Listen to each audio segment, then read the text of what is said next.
오늘 성경 말씀은 창세기 37장 1절로 11절에 있는 말씀입니다. 창세기 11장 구약성경 56쪽에 있습니다. 창세기 11장 창세기 37장 1절로 11절입니다. 창세기 37장 1절로 11절 56쪽에 있어요.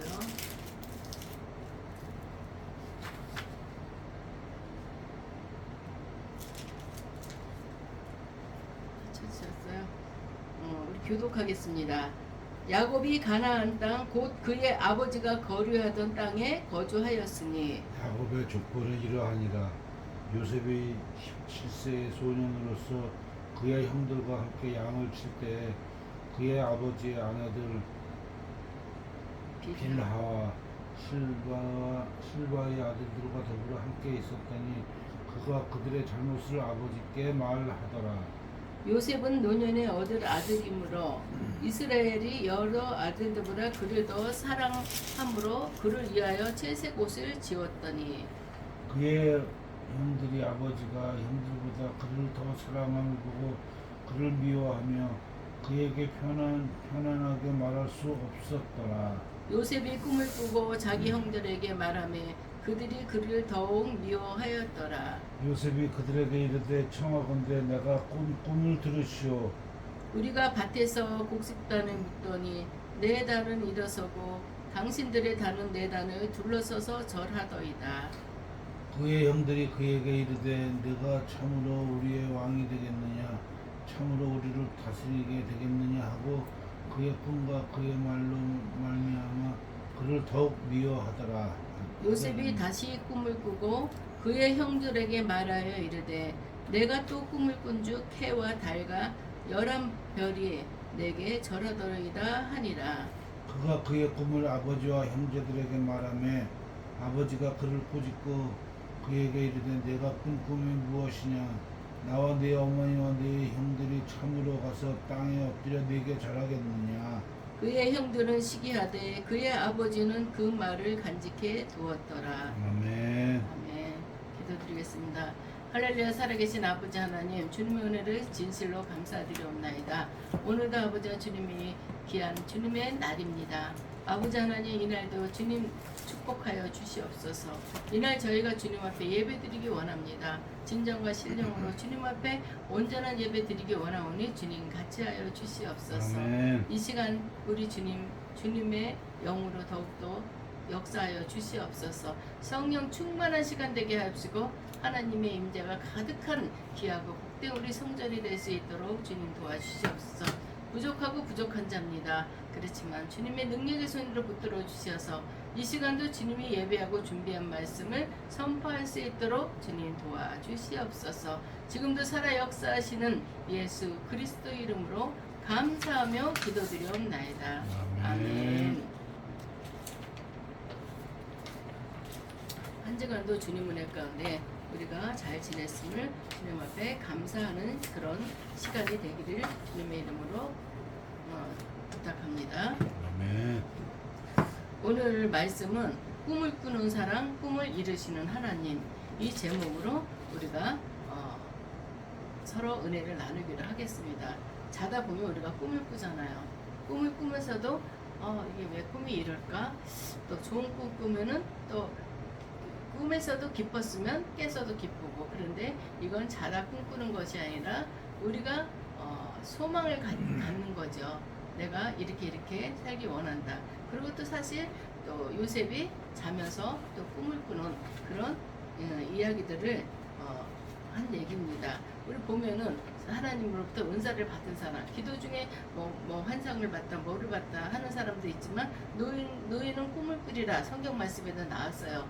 꿈으로 하나님께서 또 역사하시고 가르쳐 주시고 깨닫게 해주시는 그런 은혜가 있습니다. 오늘 우리가 함께 나눌 말씀은 창세기 37장 1절로 11절이죠. 이 말씀은 요셉의 이야기가 시작되는 것입니다. 또 동시에 하나님께서 한 사람을 통해서 한 가정과 한 민족, 더 나아가 하나님의 구속 역사를 어떻게 이루어 나가시는지를 보여주는 중요한 그런 본문이기도 합니다. 창세기를 읽다 보면은 창세기는 네 인물이 나와요. 네 명의 인물. 아브라함이 나오죠. 믿음의 사람. 또 이삭이 나옵니다. 이삭은 약속의 사람. 또 야곱이 나오죠. 야곱은 좀 강교한 사람이었죠. 그렇지만 그 변화된 사람으로 성경은 그를 묘사하고 있습니다. 그리고 요셉이 나옵니다. 요셉은 섭리의 사람, 모든 것 지혜가 충만한 사람이고 그 섭리를 어떻게 해야 되겠다. 그분도 꿈을 꾸면서 꿈을 보여준 것을 하나님으로부터 물어가면서 모든 걸 치리하고 섭리했던 그런 사람이라고 할 수 있습니다. 하나님께서는 요셉의 삶을 통해서 자신의 섭리가 얼마나 놀랍고 치밀하게 이루어지는지를 보여주고 계시고 있습니다. 오늘 본문은 요셉이 아직 총리가 되지 않았어요. 겨우 17살의 소년이었을 때의 이야기입니다. 하나님께서는 그에게 장래에 이루실 그런 꿈을 보여주십니다. 그러나 그 꿈은 축복의 시작인 동시에 고난의 시작이 되었던 것입니다. 우리가 정말 하나님이 힘들고 어려울 때 하나님 앞에 기도할 때 하나님이 보여주시고 음성 들려주시고 그래요. 그러면 그때부터 모든 것들이 승승장구하고 아주 그냥 모든 것들이 다 이루어지는 건지 알고 있죠. 그렇지만 하나님이 보여주시는 것은 네가 그릇이 될 때 하나님이 이렇게 해주겠다는 그런 약속이기도 하죠. 그래서 이 사람이 그 그릇이 될 때까지는 하나님의 계획에 합당할 때까지는 하나님의 훈련이 따라오는 것을 우리는 알 수 있습니다. 우리 삶 가운데서도 하나님께서 우리에게 사명을 주시면 언제나 우리가 형통한 길로만 가는 게 아닙니다. 저도 이 자리에 올 때까지 하나님이 내가 너를 도우리라, 내가 너를 들어쓰리라 하셨을 때 그 자리에서 바로 쓰는 줄 알았어요. 그랬더니 하나님께서는 그릇이 될 때 하나님이 역사해 주고 하나님이 쓰셨다는 것, 쓰신다는 것을 하나님 철저히 알게 해주셨습니다. 그는 하나님이 쓰시기까지 참 어려워요. 저는 하나님이 이렇게 한다 하면은 너무 신났어요. 하나님 나를 이렇게 사랑하시는구나. 그렇지만 그 훈련 과정이 참 힘들고 어려웠던 것을 기억합니다. 이 요셉도 꿈으로 여러 가지 보여줬어요. 그러니까 아무것도 모르니까 너무 기뻐만 했죠. 오늘 이 말씀을 통해서 하나님께서 요셉의 얘기가 아니라 요셉의 얘기를 통해서 우리에게 주시는 음성을 듣기를 원합니다. 본문 2절에 보면 요셉의 나이가 17살이라고 그랬어요. 17살이라면 지금 보면은 고등학교 따서 중3에서 고1 정도 그런 나이입니다. 걔네들이 뭐를 알겠어요. 부모한테 돈 다 쓰고 막 놀고 이러는 것밖에 모르잖아요. 17살이라고 성경은 기도하고 있습니다. 아직 미성숙한 나이죠. 인생의 경험도 많지 않고 지도자의 자질이 완성된 사람도 아니었습니다. 그러나 하나님은 완성된 사람을 찾기보다 하나님께 자신을 맡길 사람을 부르시고 계신다는 것을 우리는 알게 됩니다. 성경에 보면은 모세는 광야의 목자였어요. 그 목자라는 것 이렇게 볼 때 특별한 그런 위치는 아니죠. 다윗은 들판에 양치는 양치기였어요. 또 기드온은 두려움에 숨어있던 그런 사람이었고 마리아는 이름 없는 시골 처녀였죠. 그런데 하나님께 이렇게 쓰임받는 사람들이 된 거죠. 갈릴리아의 어부들은 예수님의 또 제자가 됐어요. 그 어부들, 그 시대의 어부들이라면 좀 이렇게 좀 하찮게 여겼던 그런 자들이죠. 세상은 능력을 보고 사람을 선택합니다. 그렇지만 하나님은 중심을 보신다는 것을 우리는 알 수 있습니다. 요셉이 받은 첫 꿈은 곡식단들이 다 일어섰어요. 그들의 곡식단들이 절하는 꿈을 자기의 단 위에 절하는 것을 그 당시는 농사짓는 농경사회였어요. 곡식은 생명과 풍요를 의미했던 것입니다. 이 꿈은 단순히 형들이 절한다는 뜻이 아니라 하나님께서 요셉을 통해 많은 생명을 살리실 계획을 보여주신 것입니다. 그런데 요셉은 그거를 형들이 있을 때 그 꿈 얘기를 했죠. 요셉의 꿈은 의미를 다 알지 못했지만 하나님은 이미 요셉의 미래를 준비하고 계셨다는 것을 보여주고 있습니다. 하나님은 우리에게 각자 다른 사명을 맡기셨어요. 저한테는 목회의 길을 맡기고 우리 안세 집사님에게는 또 나름대로 하나님께서 큰 계획과 뜻이 있을 줄 믿습니다. 아멘. 어떤 것이 하나님 보시기에 더 훌륭하고 아름다운지는 몰라요. 그거는 하나님의 계획에 우리가 몸 안에 지체가 많잖아요. 손과 발 모든 것들이 눈, 코, 입이 있지만 그 나름대로 하나하나가 자기 사명에 충실할 때 이 몸이 건강하게 움직일 수 있다는 걸, 건강하게 생각할 수 있다는 걸 우리는 알게 됩니다. 하나님은 우리에게 각자 다른 사명을 맡기셨다는 거. 어떤 사람은 가정을 세우는 사명을, 정말 한 가정에 하나만 깨어 있어도 그 가정은 망하지 않는다. 이런 말씀이 있습니다. 이 사람을 통해서 이 가족이 구원받는 거, 그거 쉬운 일이 아닙니다. 정말 한 가정을 세우기 위해서는 남편은 믿지 않고 내가 혼자 믿을 때 남편이 방해꾼이 될 수가 있어요.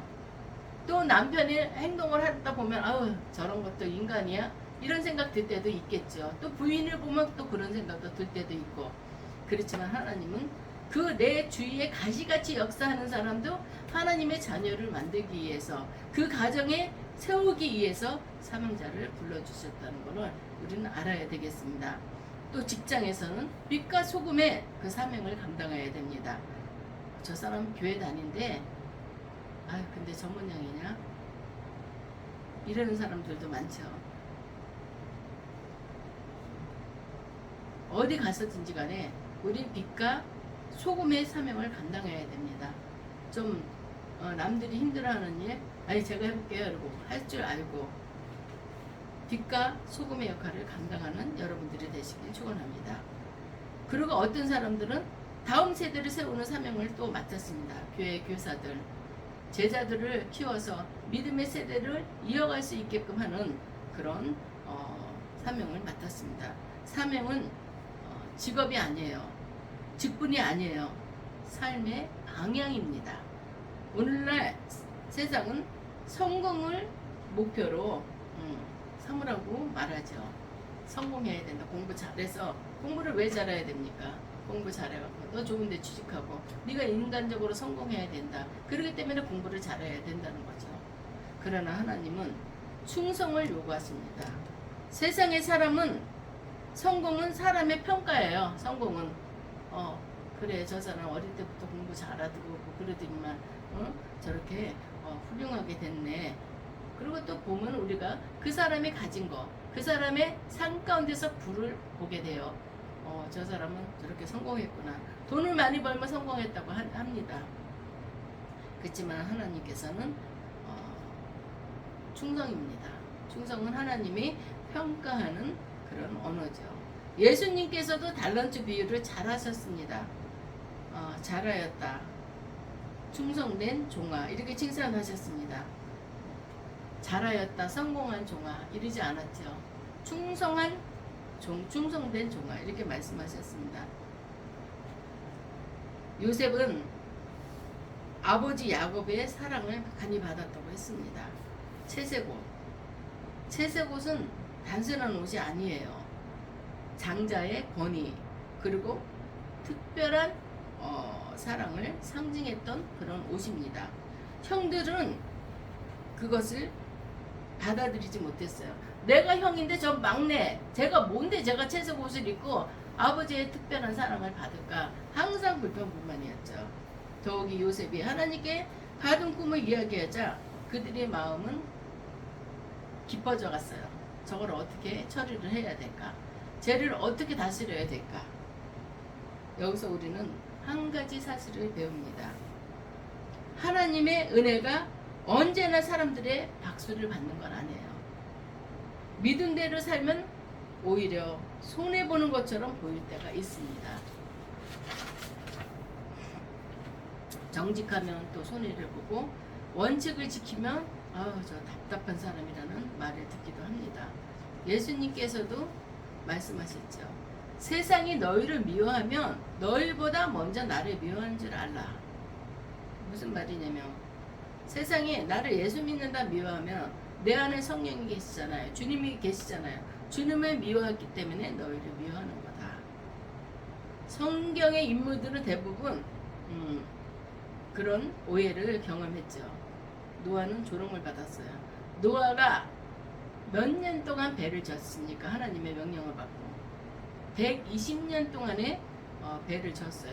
그랬을 때 사람들한테 이제 홍수가 올 거라고 사람들은 그랬어요. 노아 보고 정신이 이상하게 됐다. 요즘까지 뜨거울 때는 저 날씨가 덥더니 조금 이상한 거 아니야? 이렇게 생각할 수도 있습니다.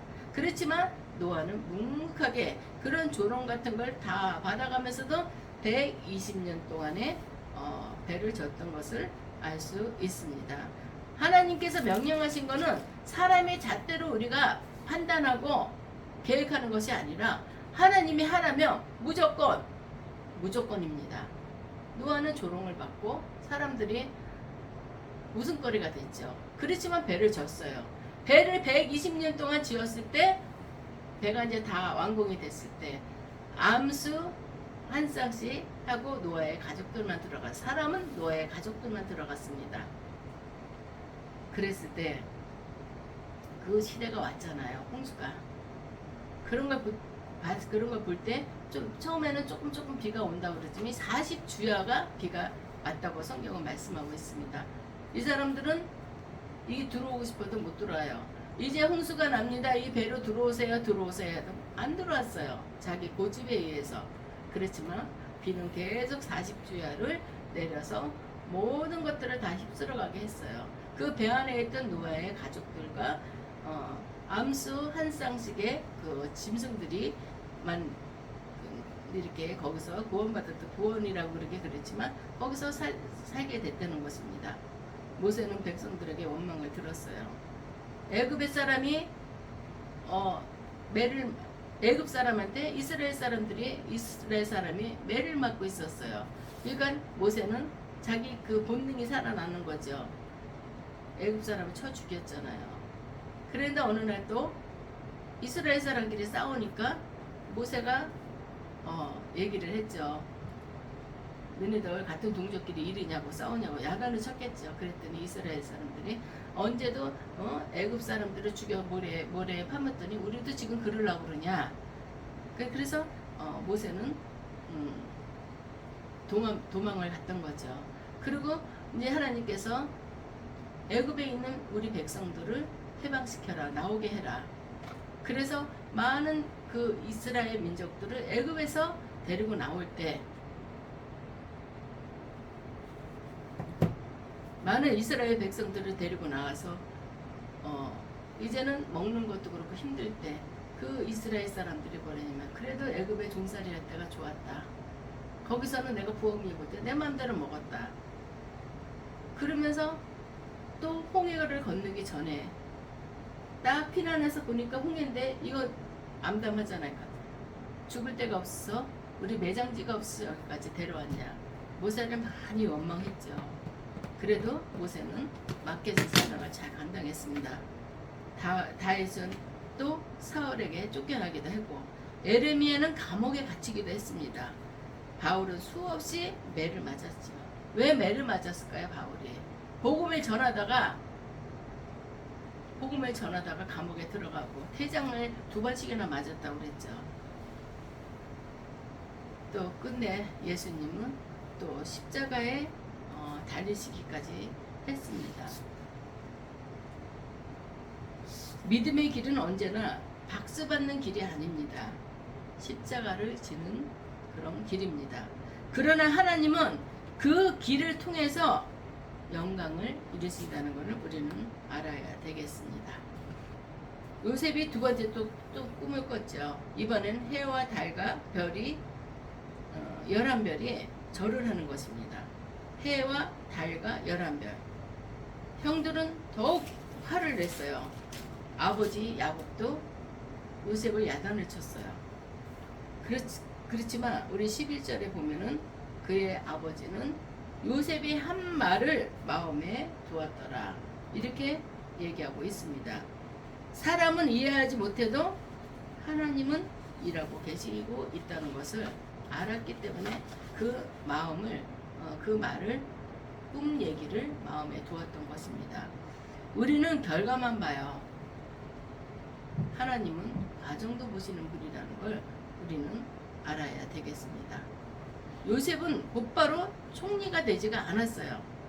애굽으로 팔려가서 노예가 됐잖아요. 보디발에. 거기서 얼마나 많은 또 고난을 당했습니까? 지혜롭게 모든 일을 했지만 보디발의 아내가 요셉의 외모가 준수하니까 유혹을 했죠. 그렇지만 요셉은 내가 하나님 앞에 범죄하지 않는다.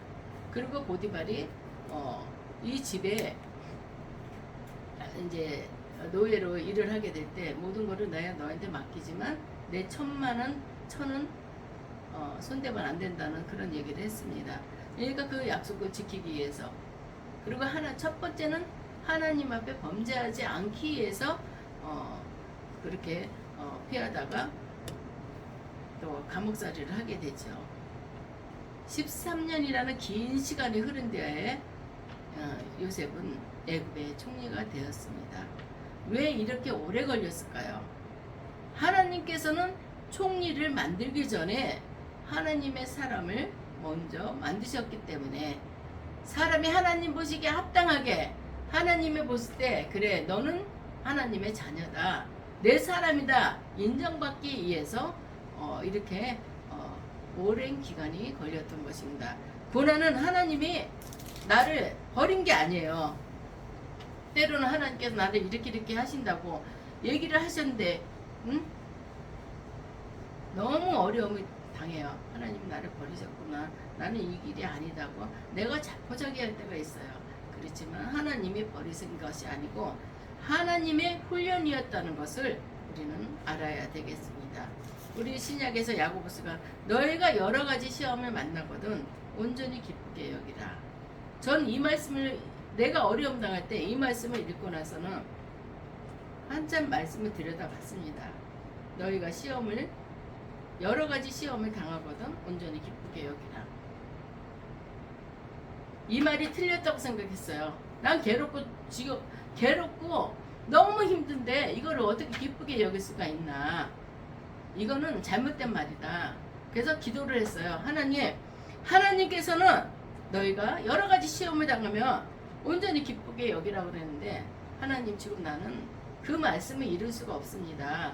난 지금 너무너무 괴롭고 너무 힘들어요. 하나님 차라리 나를 걷어가 주세요. 하나님한테 도전하는 기도지 뭐예요. 그렇지만 모르고 하는 기도는 하나님이 용서해 주셨으니까 지금까지 제가 여기 있죠. 이 말씀을 가지고 하나님한테 그런 기도를 다 했습니다. 그렇지만 여러 가지 시험을 당하고도 온전히 기쁘게 여기라. 지금 이 시점에서는 이 말씀이 너무 감사한 거예요. 그래, 맞아. 그때는 아무것도 모르고 시험은 그냥 시험일 뿐이고 나를 고통스럽게 하는 그런 일이지 이거를 기쁘게 여길 수가 없다 했는데, 지나놓고 보니까 그걸 통해서 내가 이 자리에 왔습니다. 그 훈련을 통해서 하나님의 사람이 됐다는 것을 확인합니다. 그래서 이 말씀은 정말 우리가 곱씹어 가면서 감사하고 또 감사할 수 있는 그런 말씀이라고 우리는 믿어야 됩니다. 시험은 믿음을 연단하기 때문에 어렵죠. 우리가 살아가는 시대는 빠르게 변화하고 있습니다. 인공지능과 첨단 기술이 발전하지만 사람들의 마음은 더욱 공허해지고 있습니다. 경제적 풍요를 추구하지만 만족은 줄어듭니다. 돈 많은 사람 너무너무 행복할 것 같죠. 그렇지만 그 사람 나름대로의 불만족이 있고 힘들고 어려운 점이 있다는 것입니다. 정보는 넘쳐나요. 그렇지만 지혜가 부족한 시대가 됐고 관계는 많지만 사랑은 메말라갑니다. 신앙보다 성공을 우선하고 진리보다 편리함을 선택하는 그런 문화가 확산되고 있습니다. 지금 시대에는 교회도 세상의 가치관을 무비판적으로 받아들이기가 쉽습니다. 그러나 하나님은 오늘도 우리에게 요셉처럼 꿈꾸는 공동체가 되라고 말씀하십니다. 세상의 성공을 꿈꾸는 사람이 아니라 하나님 나라를 꿈꾸는 그런 사람이 되어야 합니다. 다음 세대를 위해 기도하고 가정을 믿음으로 세우고 직장과 학교에서 정직과 사랑을 실천하는 사람이 되어야 한다고 말씀하십니다. 우리 보면은 요셉의 생애를 보면은 생각나는 또 사람이 있죠. 요셉의 생애를 보면은 예수 그리스도를 예표하는 그런 인물이기도 합니다. 요셉은 사랑받는 아들이었어요. 예수님도 사랑받는 아들이었습니다. 형제들에게 미움을 받았죠. 은 몇 개에 팔렸습니다. 요셉도 형제들에게 미움을 받아 은 몇 개에 팔려서 애굽의 종이 되었고, 예수님도 은 몇 개에 가룟 유다에 은 몇 개에 팔려서 십자가에 죽음을 맞이했죠. 억울한 고난을 당한 거죠. 그러나 결국 많은 사람을 살렸다는 것을 우리는 알게 됩니다. 요셉이 애굽의 종이 되지 않았다면은 그 이스라엘 민족의 그 가뭄 때 그 민족을 가족을 살릴 수 있었겠어요? 예수님도 아버지의 사랑받는 아들이었고 자기 백성에게 버림받았습니다. 은삼십에 팔리셨고 십자가에서 고난받으셨습니다. 그리고 부활하셔서 온 인류에게 생명의 길을 열어주셨고, 이거랑 요셉의 생애를 보면은 비슷하죠. 요셉은 예수 그리스도를 예표하는 인물이라고들 합니다. 요셉의 이야기는 결국 예수님의 이야기를 미리 보여주는 하나님의 구속사에 속하고 있습니다. 사랑하는 우리 성도 여러분, 혹시 지금 여러분의 삶이 요셉의 감옥과 같은 자리에 있습니까? 너무너무 어렵게 힘들어요. 너무 고통스러워요.